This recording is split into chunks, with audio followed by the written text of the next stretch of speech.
Sanibonani, and welcome back to Money Matters with me, Ndaza. Thank you so much for joining me today. So today is another tax with tax situation, and today I will be talking to all my work from home babies. So if you are working from home, do listen up. Before we begin, you know the vibes. I am not an expert. I'm just a girl who knows a thing or two, who wants you to know a thing or two as well. Okay. So today we are speaking about home office deductions. Okay.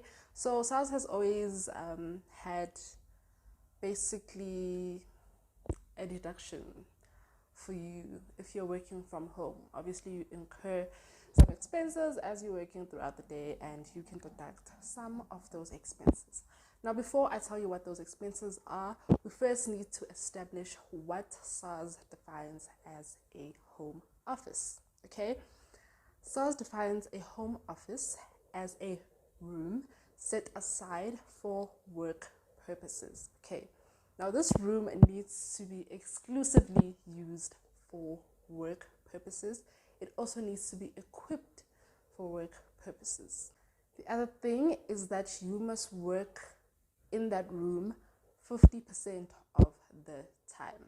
Now, I'm going to give you examples of things that you're already disqualified. You cannot claim home office expenses if these things apply to you. So if you, for example, you're working in a bedroom, a lounge, playroom, the garage, you can't claim home office deductions because those rooms are not exclusively used for work purposes. Now, for example, I live in a bachelor apartment and I have a desk area and stuff. I can't claim that because it is one room. Everything is one room. It would be difficult to prove to SARS that this area I exclusively use for my work purposes alone. You get me? You feel me? Okay. So if you have like a separate office, for example, and it's set up nicely with desk chairs, things that make sense. If you have an empty room with just the couch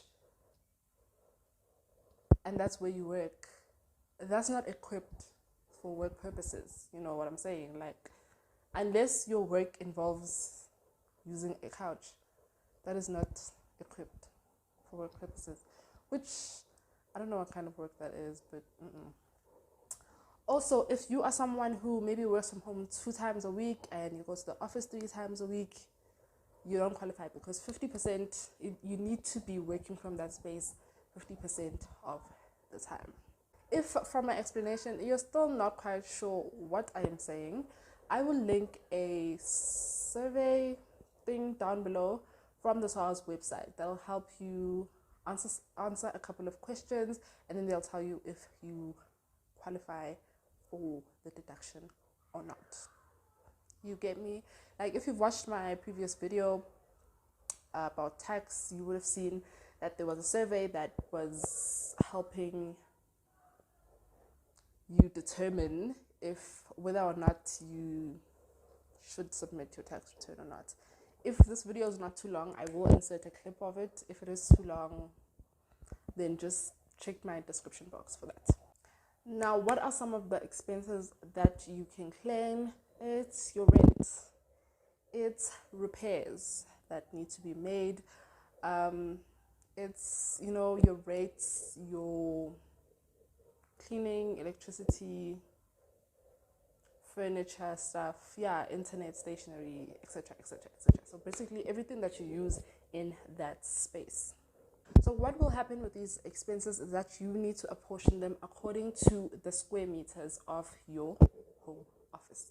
So obviously you need to know how many square meters your home office is, and then you will take the expense and apportion it to the square meters. Yes. So if your total house is, I don't know how square meters work, but if the total house is 1,000 square meters and 50 square meters is your home office, you will take your rent, let's say rent is 5,000 rand, and then you will multiply it by 50 over 1,000, basically.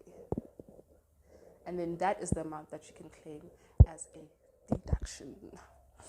Now, there will be certain expenses that are not deductible. Again, I will link down below what those expenses could be if I can find it. If I can find that page, there was a page I was looking at, and then I don't know where it went, but I will link it down below. So if you are confused and you need more information, I will link it down below. Okay. So if you qualify for these expenses, these deductions, then when you are submitting your personal tax return, there is a question, and the questions on top, I will put a screenshot here, or I will insert a clip, again depending on the length of the video and what I do when I'm editing.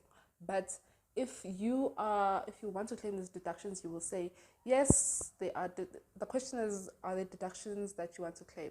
Then you will say yes, I want to claim them, and then you will claim them. Now, you will have to prove to SARS that what you are claiming actually happened, okay? That you are claiming real things. So that also means that you will have to submit supporting documents. Now, if SARS asks you for more than what I'm going to list right now, it'd be like that sometimes. Like, it happens, okay? They might not have enough proof from you that this is real, this is happening. Okay, some of the documents that SARS will need when you are claiming these deductions is firstly a letter from your employer stating that you should be working, or you are allowed to be working at home.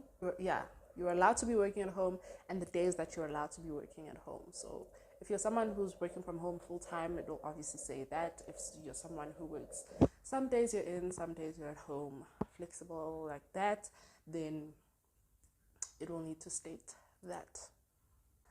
You will also need a floor plan of your house, your apartment, your space, whatever. But you don't really need to go to like the municipality and go get like the actual thing. You can actually draw it out if you know the measurements. That's what they need, basically a layout of your house and the measurements of everything, so that they can check that you apportioned it correctly and that it is a separate room. Number 3, you will need pictures, okay? 360, okay? Pictures showing everything in that room. So yeah, basically the picture must show that your place is fully equipped and that it's exclusively used for work purposes. So you can't have a bed in that room and then say it's exclusively used. No, it's not. There's a bed. You sleep there. So again, if you're someone who works partially at home, partially at the office or at clients' premises or whatever, you need to show you need to submit a schedule or a schedule or a timesheet of the days that you are working from home, the days that you are working out from home, because you need to be mainly working from home. You also need the supporting documents for the expenses that you will be claiming, so your invoices, receipts, etc, etc, etc. I know when I was reading, okay, there's a document that I'll also link. I got you with the links, where there's a Q&A basically, and someone was answering. It was a webinar, but I was just reading the question and answers, and someone asked about if you have like a helper who cleans your house every now and again, and you pay them, obviously. So again, that can be apportioned, but you also need to provide evidence. So if you pay them in cash, they'll need to sign an acknowledgement of receipt of payment.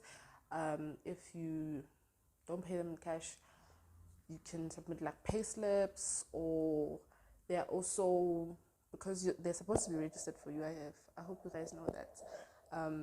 They can also check that, because they have access to that information. Yeah, yeah. And then you also need to submit your calculations. So basically, show everything, show your all the deductions and the apportionment that you made. Yeah. So when it comes to like the furniture and the equipment in your home office, you can also get deductions of the wear and tear for that. SARS has wear and tear allowances over a period of, could be 2 years, could be 3 years, could be 4 years, could be 5 years, whatever. So you take the cost of the item and you divide by the number of years, and then you can claim it for that. Yeah, so those are some of the things that you need to keep in mind. I will leave a link. I will leave a couple of links. I'll label what the links are for. So if you have any confusions, questions, concerns, etc., you can have a look at my link. And if you've already submitted for your tax, okay, if you've already submitted it for your tax and you're like, oh my gosh, so I qualify for this, you can request a correction, okay, on your tax return. On e-filing, on the left hand side, you will click on returns history, then you click personal income tax, and then you will click on the relevant tax return that you want to correct, so that you know how to do that. Not sure if you're going to get penalties though for doing that. I'm not 100% sure, can't confirm and not deny that. But if you do feel that, you know what, I could benefit substantially from this, you can request a correction and then resubmit your tax return with these deductions. Yeah. So, yes, I hope you found this video helpful. If you did, thumbs up, like, comment. If you have questions, concerns, confusions, comments down below. And yes, thank you so much for watching.